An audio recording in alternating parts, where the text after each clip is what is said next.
Mimi Wanu Hafidh Ameir naapa kwamba nitakuwa mwaminifu kwa Jamhuri ya Muungano wa Tanzania na kuitumikia kwa moyo wangu wote, na kwamba nitaihifadhi, nitailinda na kuitetea Katiba ya Jamhuri ya Muungano wa Tanzania kwa mujibu wa sheria iliyowekwa.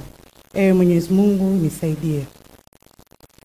Mimi Wanu Hafidh Ameir naapa kwamba nitaitumikia vema na kwa moyo thabiti Jamhuri ya Muungano wa Tanzania katika kazi zangu za Naibu Waziri wa Elimu, Sayansi na Teknolojia, na kwa wakati wote nitamshauri kwa hekima na uaminifu Rais wa Jamhuri ya Muungano wa Tanzania, na kwa vyovyote vile sitatoa siri za Baraza la Mawaziri.